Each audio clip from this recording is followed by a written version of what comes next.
my birthday party, but I wanted couches. I wanted a comfortable place to sit. But the problem is that there's nowhere to put a couch permanently. It takes up too much space. So the solution, make a couch that is really easy to move. Welcome to the caster couch. Why don't more people do this? This is so convenient. And of course, it has locks, so you know, it won't always run away from me. I think from now to the foreseeable future, at the beginning of every video, I'm gonna have some sort of upgrade for the shop or for the camera setup. This video was the caster couches and all the products from Speed Fabrication, which by the way, shout out to Speed Fabrication. Efficiency level goes up once again. They gave me that rack, hooks for my brooms and such. This rack over here, so easy just to grab a battery. And 2 racks for my angle grinders. Links in the description down below if you're interested in any of that. But yeah, that's one of the things that I hated about past Gingium. I had all these things I always wanted to do, but I never did any of them. I just stayed stagnant. I was happy with the way things were. Not anymore. A little upgrade in each video will just make each video better and better. It'll make the shop better and better. It'll make me more efficient, little by little. Anyway, you guys know what today is. Let's start mid-engine swapping in Eclipse. Now the reason why it's taken us this long to get started on this project is because I want to do it right. I posted the video announcing this build, talking about it, and I had a fan reach out, and he is a mechanical and layout engineer for Some things in this video have been redacted due to privacy concerns. Let's just put it this way. Matteo is a very skilled engineer who has a very cool job. I'm working in since the last 2 years. I'm in the department, so basically all the race cars except. Matteo brought up a few good points as to why just duplicating the front suspension and moving it into the rear might not work that well. The main reason for that is something called anti-effects. Anti-effects are just how forces on the wheels generate moments against an instant center of rotation. When you consider the whole car, the car pitches. This stiffness depends on the stiffness of the springs, obviously. Mm-hmm. But when you have anti-effects, part of the forces of acceleration are going directly in the bushings and in the joints without reaching the spring. This makes the car pitch less or more. Mm-hmm. For instance, anti-squat is a function of the rear suspension that prevents the back of the car from squatting down under acceleration. Anti-dive is the opposite. It's a function of the front suspension that prevents the front of the car from diving under braking. And the smart people from Mitsubishi and other car manufacturers design the suspension to have these effects. And as you might imagine, when you take a front suspension, which is designed to have anti-dive, and put it into the rear without modifying something, it can cause some weird issues. If we don't do anything, use the setup for the front as is in the rear, that will be pro lift and will extend the spring. So the car will lift. You will feel like the rear end is lifting during braking. The bump steer will increase, and if that bump steer is of the kind that gives toe out, the car will pick up rear toe out during braking. Oh, that sounds terrifying. So that could be a recipe for disaster. And so, unlike some of my past builds where we just wing it and hope it drives decently, we're not risking it. We're not doing that this time. Matteo is going to help me to calculate all of the anti-effects that this car has, and then is going to help me calculate what we have to change to make the anti-effects work in the proper location. I'd be lying if I knew exactly what I was talking about. Matteo has already explained a lot to me and helped me understand how a lot of this is going to work, but I have a lot to learn still. The biggest of shout outs to Matteo for dedicating his time to help me with this project.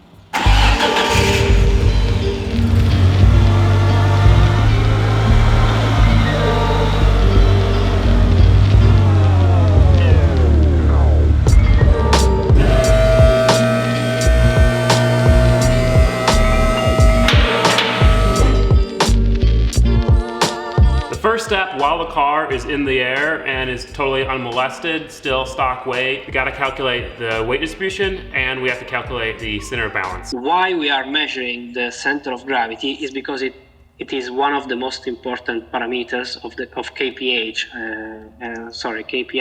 key performance indicator into a project. We want to have the baseline to start with, so we can try to predict the final weight distribution, and that will help us determining whatever we want to change in the final product, such as spring rates, anti-roll bar stiffness, eventually different tire sizes. This is a set of car scales. It's a scale for a car. But this will tell you how much each corner of the car weighs, the front to rear weight distribution, the left to right weight distribution. From that, we can calculate the center of balance. The first problem though, I don't think this floor is that level.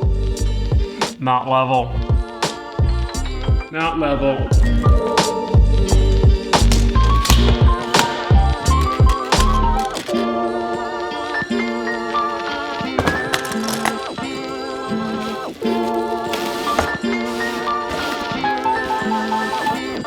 It really is a pretty basic tool. I mean, it's just a set of 4 heavy-duty scales that are connected to this controller. Now, the cool thing, not only are we going to be able to calculate, like, the weight distribution of my cars and just be able to weigh them, which is pretty neat. With this, I'm going to be able to corner balance cars.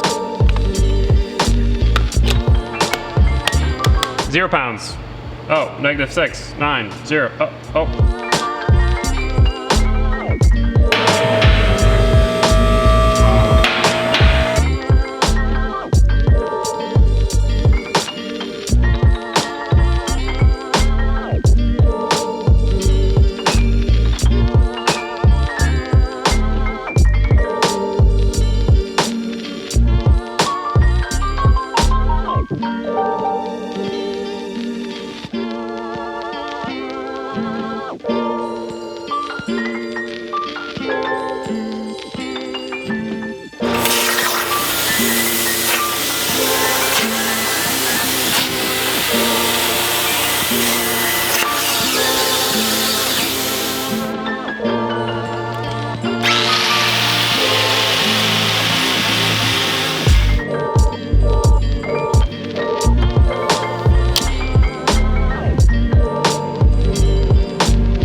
Well, the 4 scales are now level. I made 2 nice big metal shims to raise it up just a little bit to get it level with the rest of the weights. So let's drop the car onto them. The beam hasn't been too bad yet.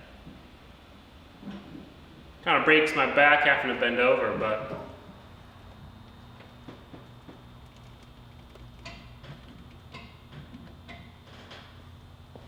Okay. 2,700 pounds. Looks like it's about 64% front. Wow, that's super front heavy. Oh my goodness. So it looks like the driver's side is slightly heavier than the passenger side. That's interesting. So that's the first measurement we needed. We have the weight of the car and the weight distribution of the car. Plugging those numbers into a simple equation gives us the longitudinal location of the center of balance. Where on the length of the car does the center of balance lay? And the answer, right there. That's our mark. Just multiplied the wheelbase by the percentage of front weight. So it's like right there. Right there. Now, in order to find the vertical point of the center of balance, we're going to jack up the rear of the car and then measure the weight of the front axle. Plug all those numbers into the equation, and then boom, we have our exact center of balance.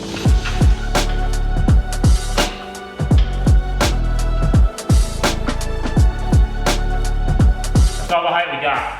58.7 centimeters. And now we weigh the front axle again. 1,779 pounds, or 806 kilograms.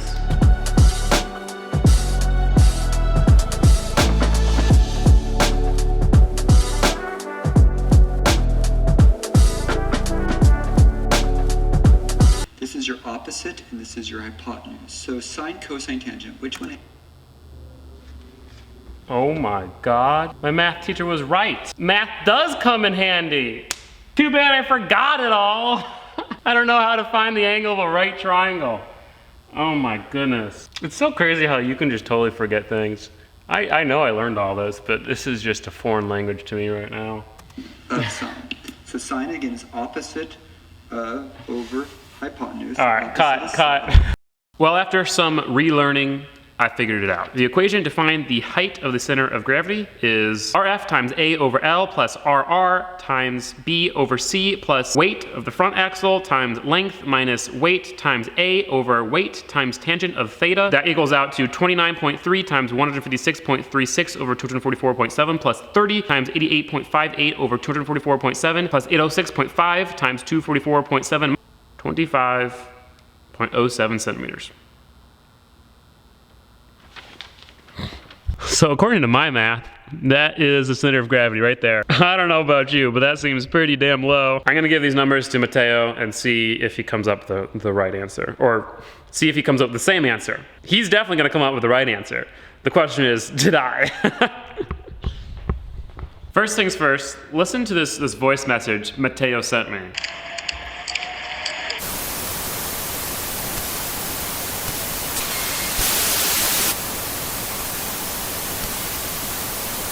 It needs to sit on the scales on all four wheels. Is that not the coolest thing ever? You can hear the race cars in the background. That's so sick. But anyway, I definitely did something wrong. But I think I did the calculation correctly.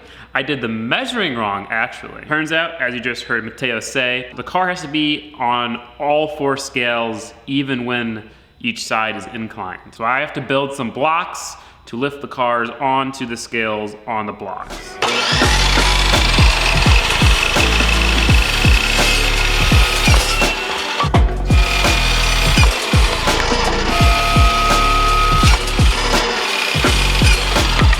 So obviously this is not a wooden saw, not meant for wood, but it was this or a the jigsaw. The jigsaw would have been super inaccurate and terrible in every single way.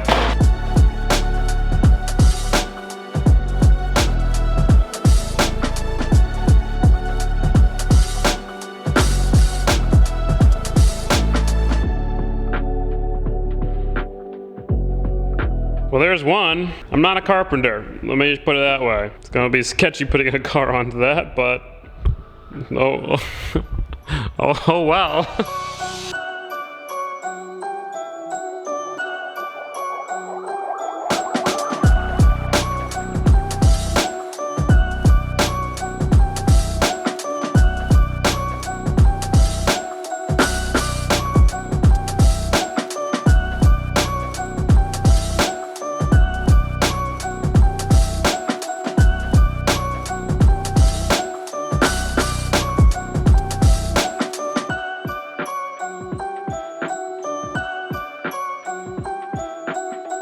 Well, good news! With my new measurements, I got a much more reasonable answer. Using the rear measurements, I got 41 centimeters height of center of gravity, and using the front measurements, I got 42 centimeters height of center of gravity. So that's good. The numbers are pretty close, and they're more reasonable for a street car. Not gonna know for sure until Matteo does the calculations himself, because he's the engineer. So we'll wait till tomorrow morning when he can get back to us. For now, we're gonna do a different measurement. We have to measure the height of the spring at ride height for both the front driver's side and the front passenger side. And we're gonna use this number to load the suspension to ride height later on when there's no engine in the car and when the wheel is off. About 15.5 centimeters or 6 1/8 inches. Well, that's good. It's the same on this side too.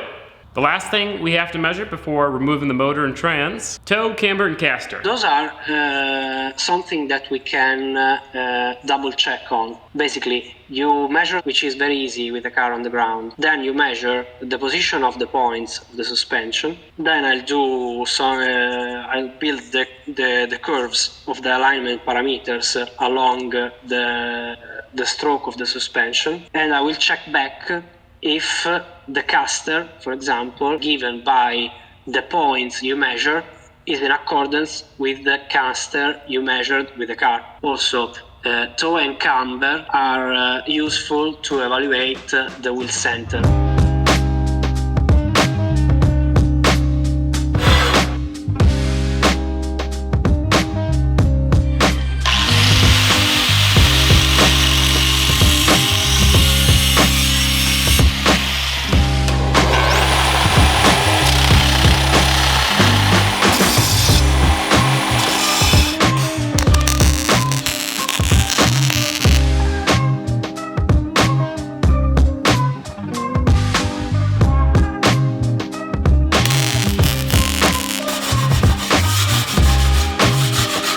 Introducing the Toe Daddies V1. New toe plates to find the alignment specs of the Eclipse and future cars. Nice plasma cut face, 5 different levels for different cars, a nice heavy angled piece at the bottom to keep it flush against the wheel, and a brace going down the middle so it doesn't bend. I'll paint them eventually, but for now, I am gonna go home and drink Twisted Teas and play Halo. Tomorrow morning, I'll get to work on this. Don't worry, I'm not being lazy, okay? I've been here for like 10 hours today and working all day. And it's Friday, all right? I gotta have a break too. I'm a normal person. Good news, Matteo came back with his calculations and we got the same number, pretty much. I mean, a few millimeters off, but center of gravity is 43 centimeters up. First up is camber. I figured the foam level was a little bit not accurate enough for this. That's 1 degree of camber right there. Now we use these things for what they're meant for, toe. So there's like 1/32 of toe in, 1/32 inch of toe in. Also just wanna say, these Toe Daddies, by far the best toe plates I've ever used. Now to find caster, I have to steer the wheel 20 degrees to the left, take a camber reading, then steer it 20 degrees to the right, take a camber reading, and then do some math. The wheels are pointed straight, so I'm gonna go ahead and mark that so we can figure out what 20 degrees to the left and right is. That is straight. And then we can use our protractor. That's 20 degrees to the left. Let's try that. There we go, that's about 20 degrees to the left, like 0.5 degrees of positive camber. Negative 1.2. So to find the caster, you take the difference in the 2 camber readings and you multiply it by 1.5. So according to my math, we have 2.55 degrees of caster. Also, just for fun, I'm going to include this notebook with all the math that Matteo and I have done with the car when we go to give it away at the end of the giveaway. Which, as a reminder, if you are new to this series, I'm giving away the car in 60 days. If you guys want to enter for your chance to win this thing, you can head over to Power JDM. There's a bunch of awesome Gingium merch, a bunch of awesome just JDM merch. There's car enthusiast stuff, and every dollar you spend over there gets you 1 entry to win the car. Also, since we're on the topic now, I had a few international people sad that they couldn't order merch. I talked to Power JDM. If you go ahead and email them at this email and say what you want, where you want it shipped, they can send you an invoice so you guys can get some merch, even though you won't be entered to win the car. Also, I'm going to include some of the things I build on the plasma cutter in some random orders from Power JDM. So for instance, these 2 top hat designs with the MR-GST on, one of you guys will randomly get this in your package. A link to Power JDM is in the description. Let's pull this motor.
And just like that, this Eclipse is engine and transmissionless. Wasn't too bad, although in hindsight, I should have dropped the motor through the bottom instead of trying to pull it out through the top, because it's the exact width of the frame rails and it was tight. I got the front end put back together. I got all the stuff besides the engine put back in. Radiator, battery, all the random accessories. I got the scales back out. Let's see how much this thing weighs without the engine and transmission. And thus, let's see how much the engine and transmission weigh.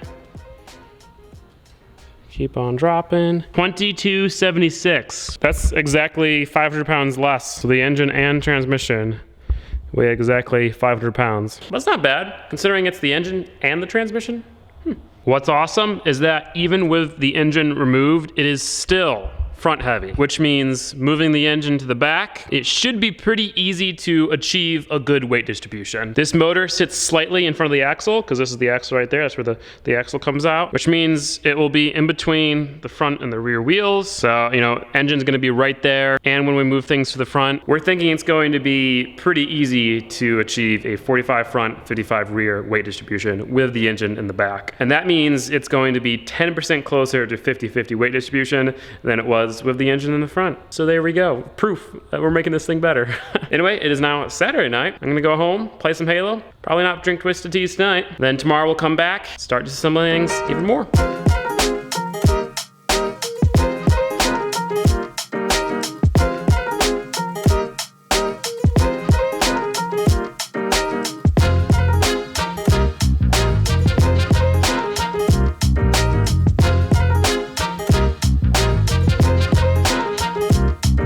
All right, well, we got some more things taken apart. AC system, bye-bye. Exhaust, bye-bye. Not gonna need all this piping when the motor's in the back. There's still a whole bunch of measurements that we have to take. We have to measure every single hard point in the front suspension. So pretty much anywhere a piece of suspension moves, we have to measure exactly where that is in a three-dimensional plane. In order to do that, I'm gonna have to build a jig on the car out of metal just to be able to measure things accurately. In the next video, we're gonna go ahead, build a jig off the bottom of the car that will locate the X, Y, and Z axis in our imaginary three-dimensional plane. And then we're going to measure every single hard point on the suspension, give those numbers to Matteo. He's gonna plug them into his fancy calculations, and then we're gonna figure out what sort of anti-effects this car has and what we're gonna have to change when we move it into the rear. But I do hope you guys enjoyed this video and all the technical information in it. Yet again, a huge, huge, huge thanks to legendary engineer Matteo for helping me along with this. The amazing thing about Matteo is that he's not just like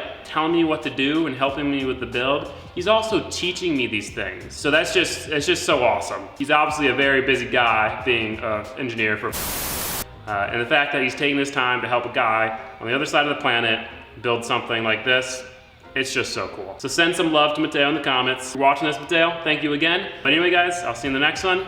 Yet again, go down to Power JDM to buy some merch and enter to win the car. I'm so excited to get this thing going. Peace out and goodbye.